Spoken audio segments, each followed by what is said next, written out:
ये हमारा अध्यात्म का अनुभव की बात है। नहीं तो क्या कर दिया जाए जिससे आप बच सकते हो? सोचो आपको क्या मिल जाए? एक ऐसा शब्द बोल दो जिससे आप निर्भय, निश्चिंत और निःशोक हो सकते हैं। एक बोलो कि ये मिल जाए तो मैं बिल्कुल निश्चिंत हो जाऊंगा और आज से कोई कामना नहीं करूंगा। बोलो, कोई एक बात बोलो। नहीं बोल सकते। आज हमारे बच्चों में बहुत जल्दी इतना सोचने की क्षमता आ गई है कि अब तो यार जीवन किस काम का। कहीं कोई ब्लैकमेल कर रहा तो जीवन, अरे हमें लड़ना है। तो ये जो बच्चा बोल रहा है कि हम भयभीत हो जाते हैं, हम शोकित हो जाते हैं, हम आगे, ये नकारात्मक सोच ही तो है। क्यों है? क्योंकि आधार नहीं है। आधार हो तो फौरन उसकी काट है। भगवान है ना, प्रभु है ना, ऐसा कैसे हो सकता है? हम उनका भजन करते हैं, हम उनके आश्रित हैं, ऐसा कैसे हो सकता है? महाराज जी, ये तो सोच रख लिया और इससे हम पार भी हो गए। महाराज जी, फिर जब असफल हो जाएं उसके बाद हमारा क्या मान्यता रहनी चाहिए? सही बात पूछो तो जब आप ऐसा करोगे तो असफलता में सफलता का ही आनंद अनुभव में आएगा। सकारात्मक सोच ही जीवन का सुख है। नहीं तो दुख और सुख और जय और पराजय ये टिकाऊ नहीं है। जैसे दिन टिकाऊ नहीं है, ऐसे रात टिकाऊ नहीं, ऐसे सुख टिकाऊ नहीं है, ऐसे दुख टिकाऊ नहीं। कोई सदैव विजयी नहीं रहता, कोई सदैव हारता नहीं, कोई सदैव सुखी नहीं रहता, कोई सदैव दुखी नहीं रहता। ये क्रम चलता रहता है। दुख के अवसर पर हमें हमारे विचार बचाते हैं हमको। अभी हम अपने विचार में अपने को बीमार मान ले तो हम कल से आने लायक नहीं रहेंगे। ध्यान रखना, हम आज अब भी नहीं मानते कि हम बीमार हैं। तो हमारी निगेटिव सोच जो है ये बिना भजन के नहीं जाएगी। और अगर ये बनी रही तो अरबों रुपया हो, खूब बड़ा पद हो, पति, व्यवस्था, पत्नी, सब कुछ हो, लेकिन नकारात्मक सोच तुम्हें चैन से नहीं रहने देगी। पक्की बात मान लीजिए। इसको सुधारना है तो सत्य पे आइए, धर्माचरण कीजिए, पवित्र चरित्र रखिए और नाम जप कीजिए। आपकी सोच बदल जाएगी। देखो, आपकी सोच अच्छी है तो आप थोड़ा कम पैसे वाले भी है ना, गरीब भी हैं, तो मस्त रहेंगे। सोच सही नहीं है तो चाहे आपके पास अरबों रुपया हो, आपका जीवन नरक जैसा रहेगा। क्योंकि आपकी सोच अशांति, कलह, नाना प्रकार की वासनाओं में, खेल में फंसाकर आपको नष्ट कर देगी। तो हमें लगता है कि बिना अध्यात्म के चिंता, भय, शोक इसका दूर होना बहुत कठिन है। नाम जप करो, चरित्र पावन रखो। आज प्रायः चरित्र को हम नहीं सुरक्षित रख रहे। तो ये समझ लीजिए कि चरित्रवान के पास ऐश्वर्य चरण चूमता है। चरित्रहीन चाहे आप जितना धन एकत्रित कर ले, शांति और सुख का अनुभव नहीं कर सकते।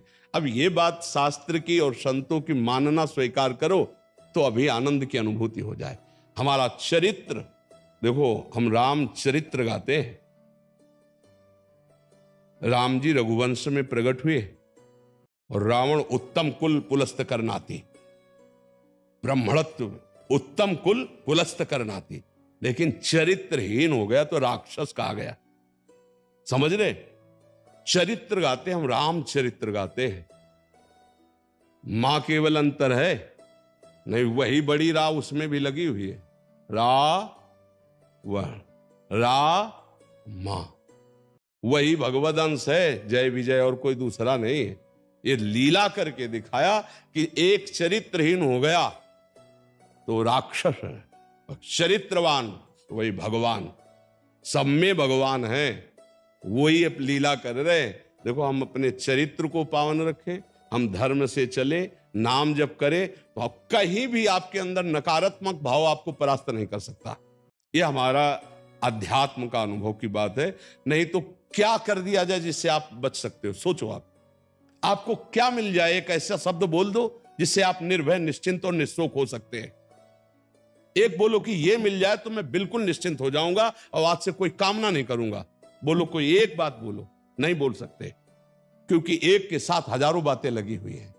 एक केवल वो है कि परमात्मा मिल जाए तो फिर सब पूर्ण हो जाए। जिसके पाने के बाद कुछ पाना बाकी नहीं रहता, जिसके जानने के बाद कुछ जानना बाकी नहीं रहता, और जिसको अनुभव करने के बाद कोई भय नहीं रहता।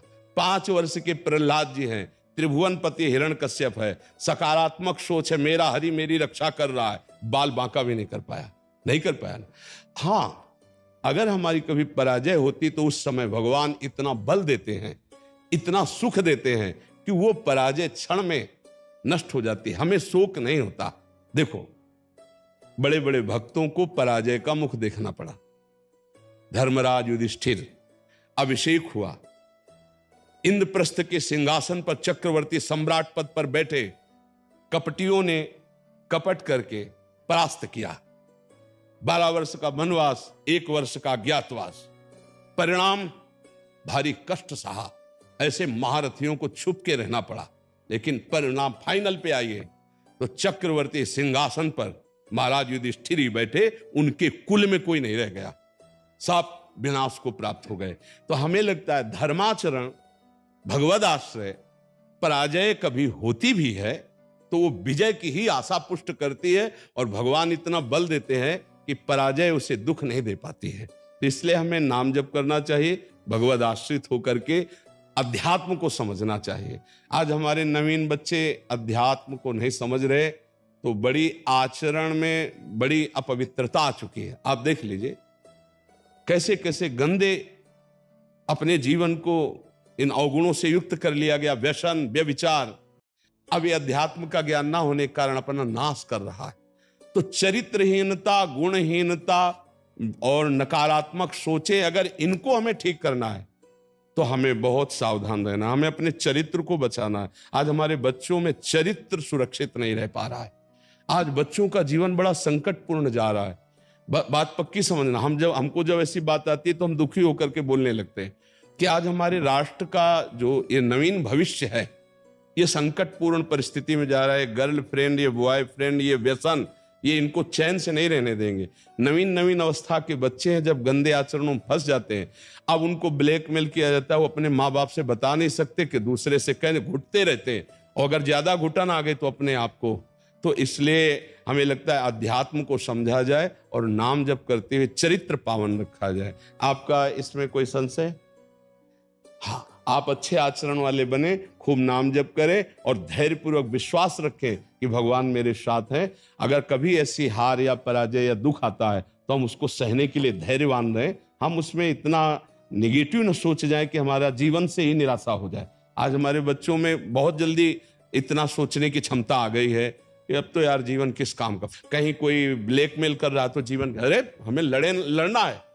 हम कल भी कह रहे थे कि बच्चों को चाहिए माता पिता से दोस्त जैसा व्यवहार करें, और माता पिता को चाहिए कि बच्चों से दोस्त जैसा व्यवहार करें। दोनों आमने सामने बैठकर उनके हृदय की बात को जानें और उनको दोस्त की तरह सपोर्ट करें, तो आगे बढ़ सकते हैं। वो दलदल में फंसे हुए निकल सकते हैं। नहीं तो कई ऐसे गंदे बच्चे होते हैं जो अच्छे बच्चों को अपने विषय जाल में फंसा करके उनके जीवन को बर्बाद करते हैं। बकाया नकारात्मक सोच के लिए नाम जप बहुत जरूरी है। चाहे आप स्त्री हो, चाहे पुरुष हो, चाहे गृहस्थ हो, चाहे विरक्त हो, जब तक नाम जप नहीं करोगे, आचरण पवित्र नहीं रखोगे, तो वास्तविक सुख का अनुभव नहीं होगा। नाम जप बहुत आवश्यक, इसलिए हम सबसे प्रार्थना करते हैं नाम जप करो, शराब मत पियो, मांस मत खाओ, पराई माता बहनों की तरफ गंदी दृष्टि से मत देखो, गंदे आचरण मत करो। ये मनुष्य जीवन ऐसे गंदी बातों के लिए नहीं मिला। गृहस्थी में हो तो धर्माचरण करते हुए धर्म पूर्वक विषय भोगो और नाम जप करो, भगवान को प्राप्त हो। जी।